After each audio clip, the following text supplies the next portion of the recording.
Então, deixa eu só lembrar para você que ele saiu com o André, estavam todos naquele outro encontro, que era com o Francisco, e depois surgiu o Sertório, eu quero falar Sartório, o Sertório, que ia fazer uma outra incursão na crosta, e o André ficou muito tentado a ir junto, mas não tinha falado nada, até que o Alexandre percebe e pede para ele ir, como sempre tem grandes aprendizados, e o André é um aprendiz, foi junto com o Sertório. E eles estão chegando, estão conversando, estão chegando no local.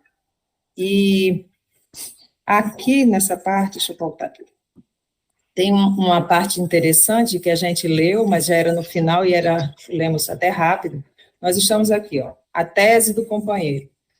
Mas eu acho essa parte aqui interessante da gente voltar. Essa parte e precisamos reajustar, isso, né? Isso, essa parte. E precisamos reajustar. Alguém gostaria de ler? Eu vou começar.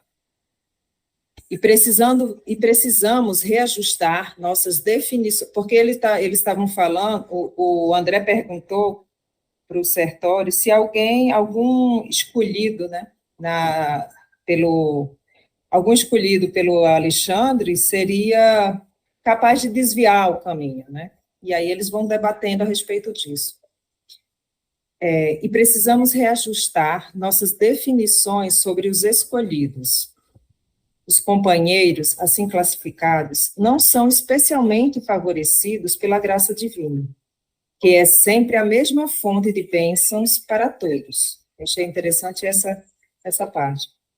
Sabemos que a escolha, em qualquer trabalho construtivo, não exclui a qualidade, e se o homem não oferece qualidade superior para o serviço divino, em hipótese alguma deve esperar a distinção da escolha. Infere-se, pois, que Deus chama todos os filhos à cooperação em sua obra augusta. Mas somente os devotados, persistentes, operosos e fiéis constroem qualidades eternas que os tornam dignos de grandes tarefas. E reconhecendo-se que as qualidades são frutos de construções nossas, nunca poderemos esquecer que a escolha divina começará pelo esforço de cada um. Essa parte eu achei muito interessante, esse parágrafo, né? Eu estava lendo, o Ismael falou do livro As Laures, de Pietro Baldi, e ele fala desse caminho de entrega, de bondade, de amor, né? Que ele vai falar que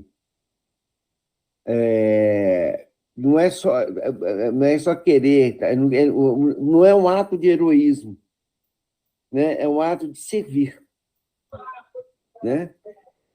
E são pessoas devotadas, persistentes, operosos, né? Fiéis, que constroem qualidade eterna, que o tornam digno da grande tarefa, que é a tarefa de amor, né? Tudo isso que ele está falando aqui, essa obra augusta, esse predicado que nós temos que ter é o amor, né? É o amor.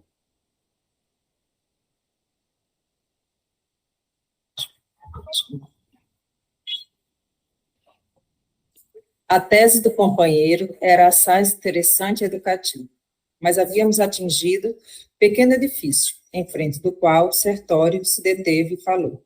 É a residência de Vieira. Vejamos o que se passa. Acompanhei-o em silêncio. Em poucos instantes, encontrávamos-nos dentro do quarto confortável, onde dormia um homem idoso, fazendo ruído singular. Via-se-lhes perfeitamente o corpo perispirídeo unido à forma física, embora parcialmente desligados entre si. Ao seu lado permanecia uma entidade singular, trajando vestes absolutamente negras.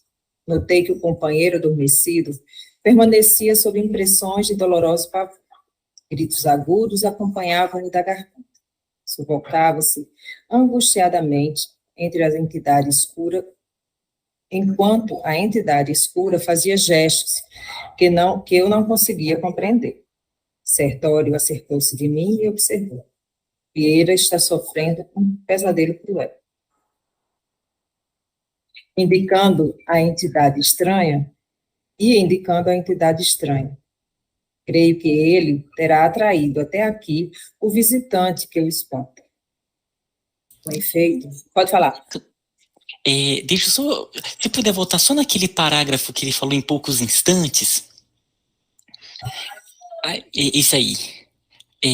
Quando ele falava aqui, né, que... Opa, é mais para cima. Não, é só a primeira, isso. Coloca aqui, né, em poucos instantes encontrávamos dentro do quarto. Então estava lá, o homem idoso. E aí coloca aqui, né, via-se-lhe perfeitamente o corpo perispirítico unido à forma física, embora parcialmente desligado entre si. Esse parcialmente desligado entre si é muito importante, é uma frasezinha ali de muita profundidade, porque esse pequeno desdobramento, se a gente também encontra em alguns locais falando de descoincidência, quando é uma pequena separação, é quando aumenta esse contato com o plano espiritual. Então, a capacidade de ter uma descoincidência de forma fácil, até quando a gente está em prece, em trabalhos espirituais, ele aumenta a possibilidade, a facilidade dessa interligação. Inclusive, todos os processos mediúnicos, todos, desde clarividência, incorporação, clareaudiência, enfim, ela acontece com essa pequena descoincidência do corpo astral. E que aí isso facilita essa interligação. Então, inclusive, a gente for fazer o processo de radiação, que é uma forma de trabalho mediúnico, porque ao mesmo tempo que a gente doa a nossa energia anímica, ela também tem a ligação com o mundo maior, que amplifica absurdamente essa energia. Então, ele é anímico-mediúnica, né? Então, vem tanto nossa quanto vem do mundo maior da espiritualidade.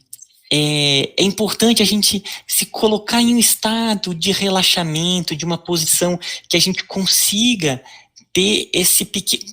Quanto maior for essa pequena descoincidência, maior vai ser a ligação com os mentores, né? Tanto nesse trabalho, em trabalhos espirituais, em prece. Então era esse um aspecto que eu queria colocar aqui. Importante, porque a gente fica vulnerável, né, Ismael?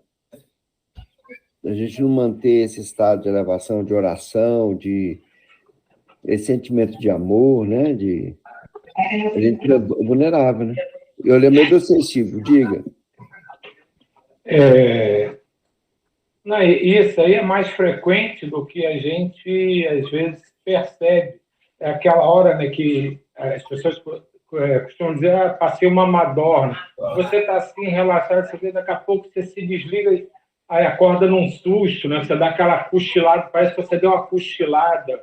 É exatamente mais ou menos isso que acontece. Você dá uma relaxada e você sai um pouquinho.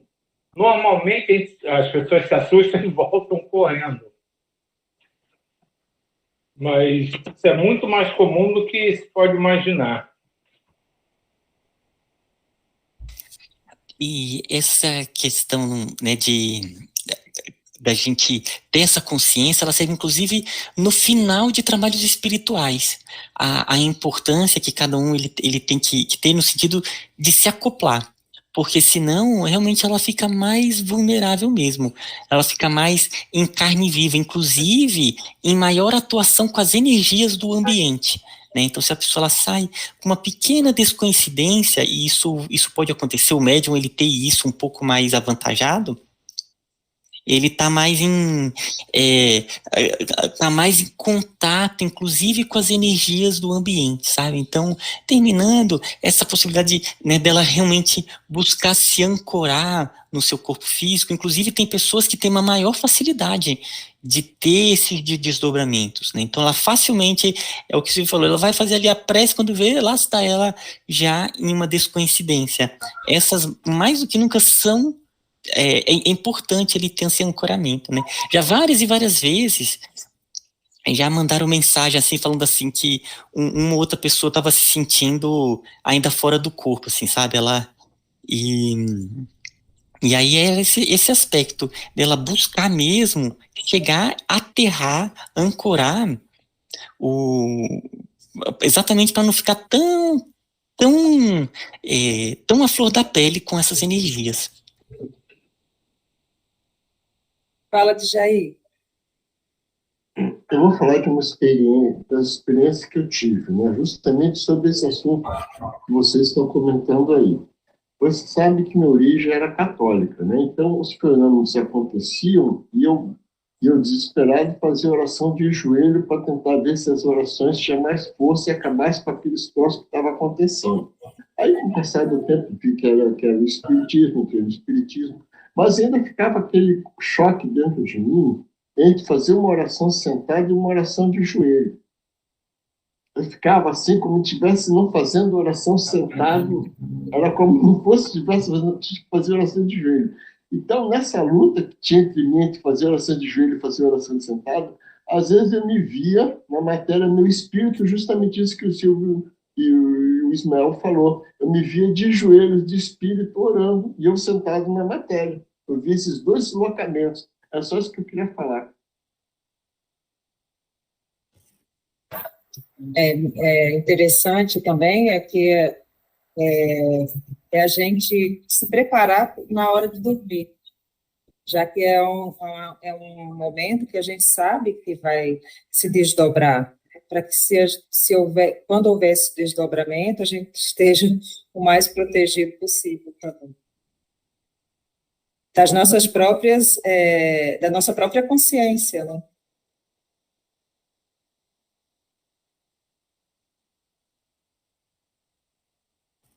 Tá mais para baixo. Ontem eu vi um vídeo do Wagner Borges, que ele falava isso de antes de dormir, que ele encontrou com um guia espiritual dele e que ele pediu como que ele fazia para encontrar ele em desdobramento no sono. E que ele disse que não era para fazer nada, só antes de dormir, elevar o pensamento nas vibrações que ele tinha semelhança com esse guia, e que daí, por coerência de vibração, eles iam se encontrar. É.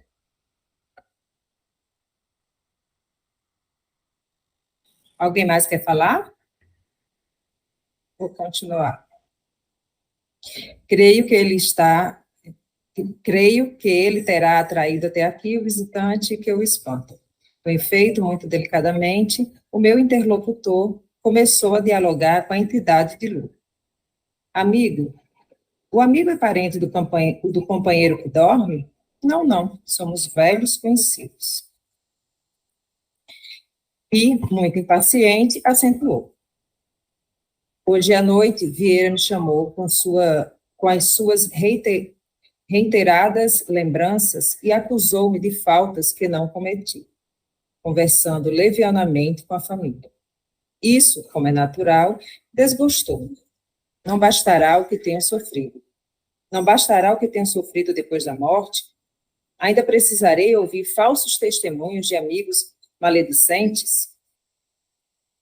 Não poderia esperar dele semelhante procedimento, em virtude das relações afetivas que nos uniam às famílias, desde alguns anos.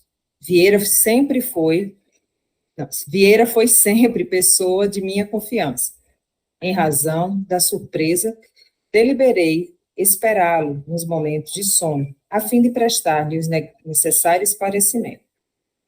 O estranho visitante, todavia, fez uma pausa, sorriu irônico e continuou. Entretanto, desde o momento em que me pus a explicar-lhe a situação do passado, formando quanto aos verdadeiros móveis da minha iniciativa e resoluções na vida carnal, para que não prossiga caluniando-me o nome, embora sem intenções, Vieira fez um rosto de pavor, que estão vendo e parece não desejar ouvir minhas verdades. Interessado nas lições novas, aproximei-me do amigo, cujo corpo descansava em posição horizontal, e senti-lhe o suor frio ensopando os lençóis. Não revelava compreender convenientemente o auxílio que lhe era trazido, fixando-nos com estranheza e ansiedade, intensificando ainda mais os gemidos gritantes que lhe escapavam da boca. Fanny, eu Pode falar. gostaria de fazer um comentário nessa aqui, quando esse espírito, né, que estava aqui, que estava junto do Vieira, e aí ele fala, né, que o Vieira, ele, à noite, ficou falando casos dele, que, segundo ele, foram faltas que ele não tinha cometido, mas que isso o desgostou. E aí ele foi lá e tá aqui essa situação entre os dois. E aí eu vou contar um caso que aconteceu com a minha mãe. Teve uma vez, a gente foi uma viagem para Natal, que é a família dos meus pais. E aí tava a minha mãe e a irmã dela, a tia Tetê, elas conversando, aqueles papos de irmãs, né? Só as duas. E aí elas começaram a falar várias coisas que o meu avô, o pai delas, tinha feito que não eram boas. E ficaram falando, nossa, como que ele fez aquilo, né? E papapá. E foram lá falando do vovô. Só as duas. Ninguém sabia de nada. Aí, no outro dia, me chega o Gustavo, que é o médium. Aí fala assim, chegou pra tia Tetê e pra mamãe e falou assim, olha, o vô Jardelino, ele me apareceu ontem. E ele pediu desculpas por tudo que ele tinha feito. Ele não tinha consciência de todos os males que aquelas atitudes, né, dele iria causar. Ele já está conscientizado e ele falou que ele está querendo reconstruir tudo que ele fez. É claro que as duas, né, morreram de vergonha. E aí a mãe falou assim, nunca mais, né, eu vou falar ali uma situação uma situação do papai. E a gente viu como isso, a força desses diálogos, dessas conversas, do próprio processo da maledicência, o quão forte ela é. E tanto para os espíritos desencarnados, e o encarnado ele sente também, mesmo que no campo físico ele não perceba, tem um plano dele que está recebendo essas vibrações. Então foi exatamente o que aconteceu aqui, né? Ele ficou contando lá na mesa a situação da família, e aí foi lá a entidade querer tirar satisfação. Essa coisa da maledicência realmente é muito prejudicial, não só para quem está falando, né, mas para tudo que você está atraindo quando você está falando de determinada pessoa, ou por uma característica que você não gosta, ou por qualquer coisa que seja, até um erro mesmo daquela pessoa que você está falando, você está atraindo a situação, você está trazendo para junto de você.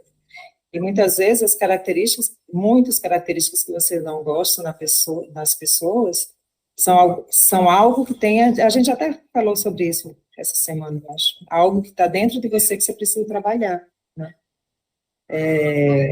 Eu normalmente, assim, eu não gosto muito dessas situações de maledicência, de falar de alguém, e aí, quando começa uma situação, ou eu me afasto, se eu não tiver condição de rebater, de mudar, ou então eu mudo o assunto, assim, uma coisa bem, tento, né, pelo menos a gente tenta fazer esse tipo de coisa para evitar, né, de ficar essa nuvem.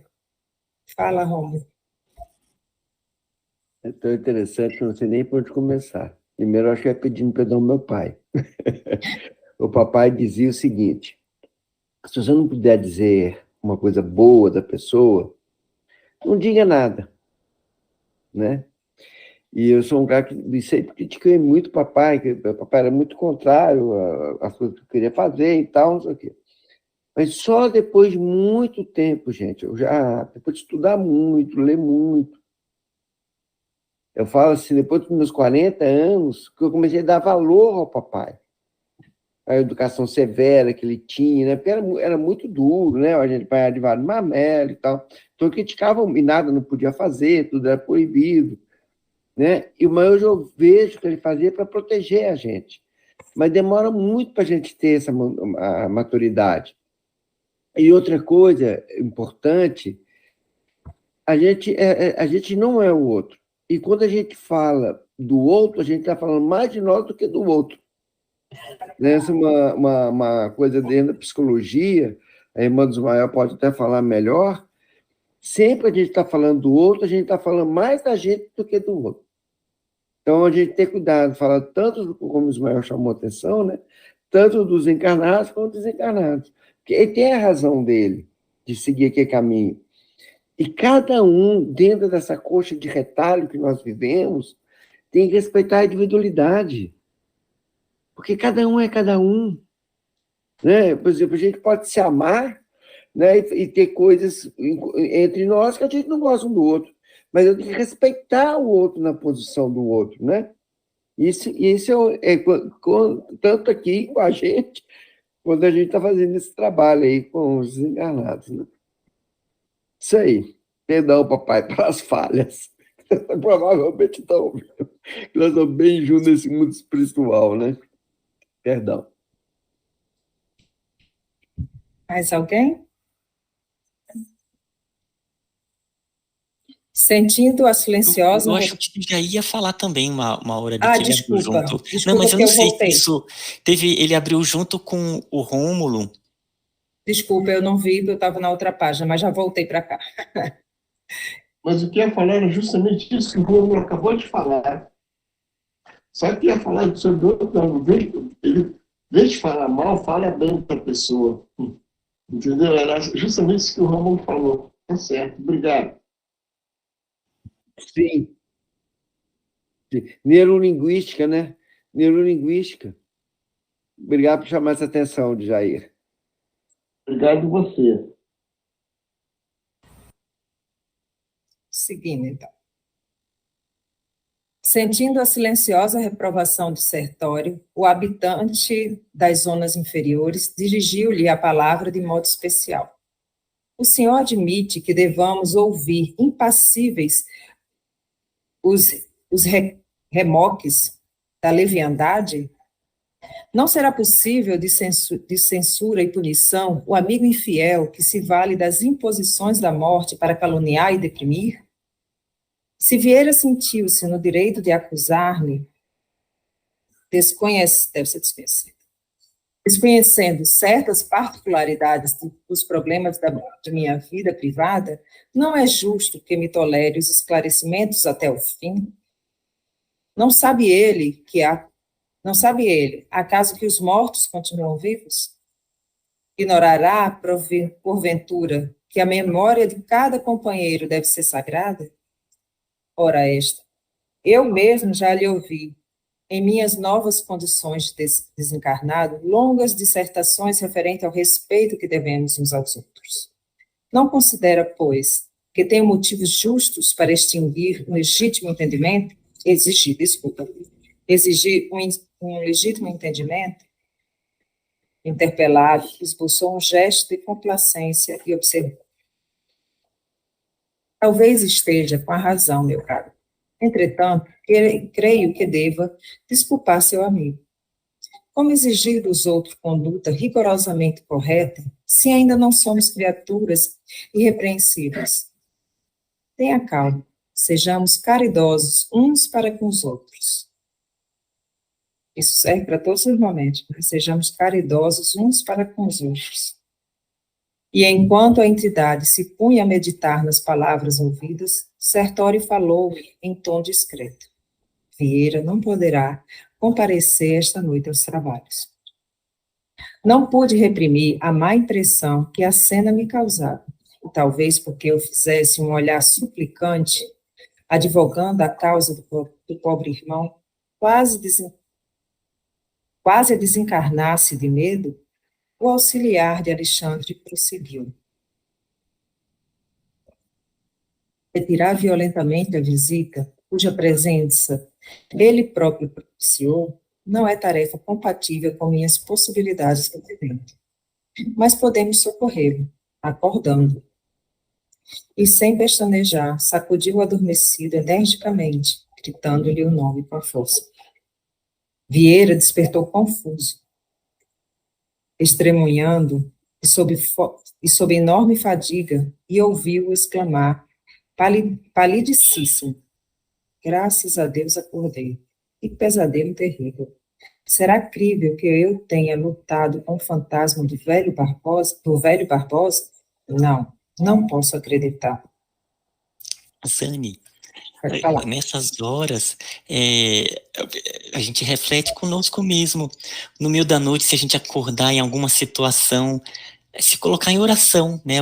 Esse ponto dele, por fraquezas mesmo da personalidade que todos nós temos, a gente acaba se conectando e a gente passa por situações assim também, mesmo que a gente não queira, todo o nosso esforço. Então, acordou, antes de dormir faz as preces, e se acordou numa situação, se coloca também em um momento de prece ali, se conectando com o mundo maior, até para se reconectar com os amigos espirituais.